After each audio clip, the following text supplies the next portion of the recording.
I just remember when I was 21, 22 years old, sitting in a bar, partying on St. Patrick's Day, drinking green beer, and I'd always talk with my friends, and we'd always talk about why do we celebrate St. Patrick's Day, and most of them, including myself, we didn't even know why we were celebrating St. Patrick's Day. We thought it was an Independence Day for Ireland, which actually isn't the case at all.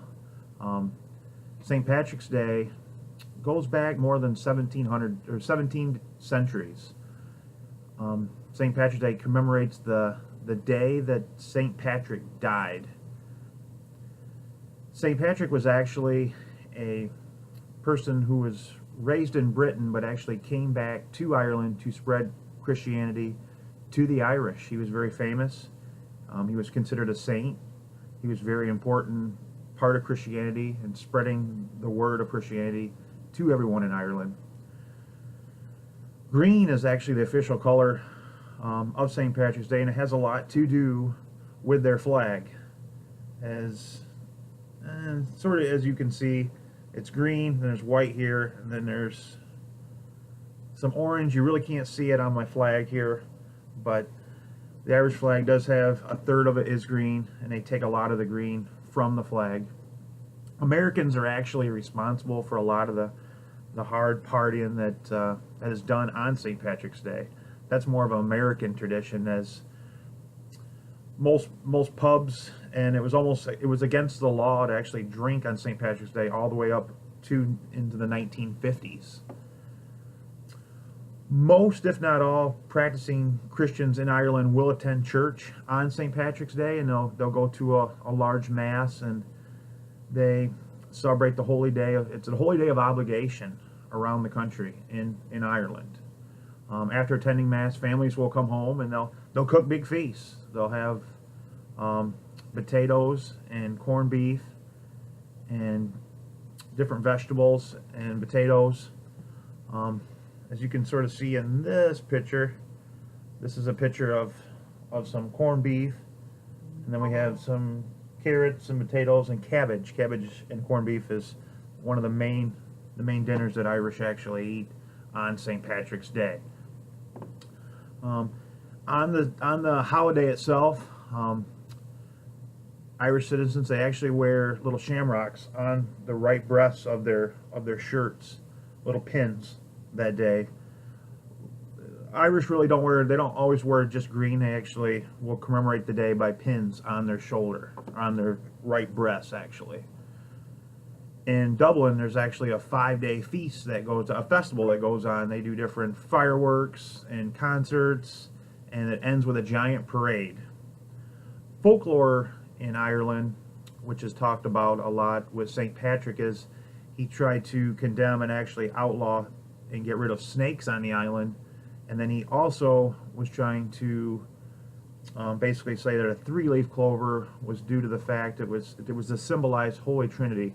Well, these things are actually not true, and it's just total folklore in the country of Ireland. In American culture and on St. Patrick's Day, like I said, we've actually made it a bigger event than the people in Ireland. I mean, we're the ones drinking the green beer and using basically as an excuse just to party when most people don't even know why they're partying on St. Patrick's Day. The first official St. Patrick's Day parade happened in the United States in 1848 in New York City. To this day, that is actually still the biggest parade in the United States, with over 150,000 participants. Drinking green beer is actually just an American tradition, as they don't even drink green beer in Ireland. Like I said, it was against the law to actually drink on St. Patrick's Day for the longest time, up to only about 60, 70 years ago. To no surprise, St. Patrick's Day is one of the highest alcohol consumption days here in the United States. No shocker there. As you know, most kids, like I said, when I was 22, 23 years old, I mean, we went out and it just gave us an excuse to drink. So it's actually no shocker that the United States consumes a lot of alcohol on this day. Even the sports teams get into it, like the NBA teams and NHL teams. They have different uniforms that they use right on St. Patrick's Day or around St. Patrick's Day. I'm a Boston Celtic fan, so I know they have different uniforms that they use to commemorate the day, and different styles, and they have like different kind of shamrocks, different colored green that they use, which is pretty neat. In conclusion, I mean, this would be something that I would wear out to the bar when I was younger, just to celebrate St. Patrick's Day, show my shamrocks, and just have a good time. Because really, that's what the day is all about. It's about having a good time and coming together. You could watch a great parade in person or on TV, but most of all, don't forget to wear your green, or you're gonna get pinched.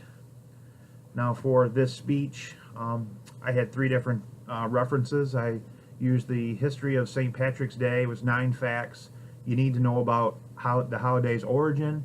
It was written by Laura Rosenfeld in 2015 by the Tech Times. I also referenced St. Patrick's Day traditions and celebrations. That was published in 2018 on the website yourirish.com. And I also used the history of St. Patrick's Day, published in 2018, and that was published on history.com. Thank you.